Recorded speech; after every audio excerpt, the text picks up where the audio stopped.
Hey there, fighters! How are you holding up? For students, sleep is sometimes the first thing we sacrifice for school. Pero, paano nga ba ito nakaka-apekto sa ating memory at focus? Let's hear it straight from Tomasians themselves. What is good? I am here with Gab po, from 1A11. Rizal. from 1PTD. Hi, I'm Clan from the block. 1ARC. For our first question, how many hours of sleep do you usually get? 4 to 5 hours po and 6 talagang okay na siya.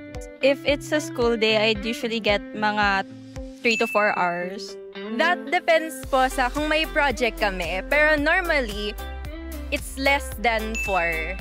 For our second question, do you notice a difference when you're well-rested versus puyat? Usually pag well-rested po, mas madaling ma-pick up yung mga lessons and mga dapat gawin. Kaysa pag puyat, mas kabado saka mas sabaw ka, parang ganun ba? Oh, wala naman. Kasi ang importante sa akin, maaral ko lahat ng kailangan kong maaral. Ayun yung goal ko, hindi yung sleep. Ay, very much po. Lalo na po, na pag puyat, wala po akong na-understand at all. Lalo na kapag lecture subject siya.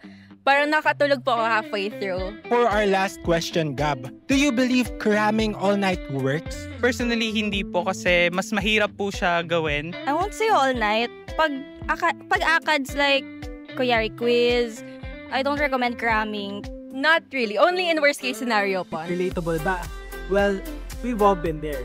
Kaya ngayon, tingnan natin ang side-by-side battle ng puyat versus a well-rested student. Okay. One more chapter. Kaya pa to. Basta memorize ko lang lahat. Walang tulog. Pwede pa.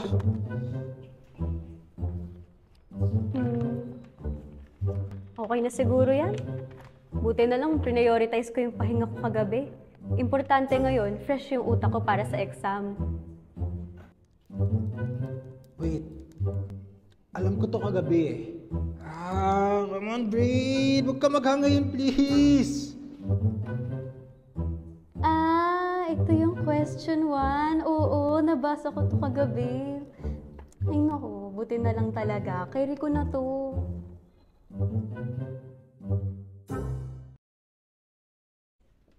Kita nyo naman, the difference is crystal clear. Kapag wala kang tulog, nagahang yung utak mo, hirap kang mag-isip. Pero kapag well-rested ka, you are able of handling pressure very well. At mas nakapag-focus ka pa. So, here's the science. When you sleep, your brain doesn't just shut down. It's actually busy reorganizing your memories. Kaya minsan, after a good night's sleep, para bang may eureka moment ka.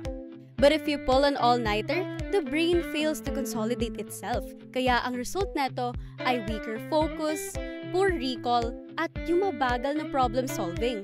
So, when the brain is silent, it actually reviews your memories and nire-refresh niya literal yung utak mo. So, walang masama kung magpahinga. That's true. While you sleep, your brain is cleaning up and filtering the noise, essentially keeping only the important stuff. Skip sleep, and your brain basically loses the highlight feature.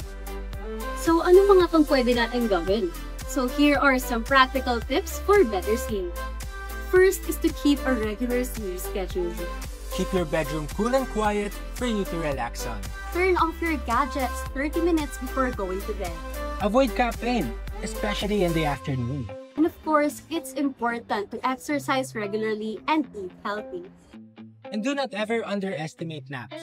Even short power naps can recharge your brain and improve your memory.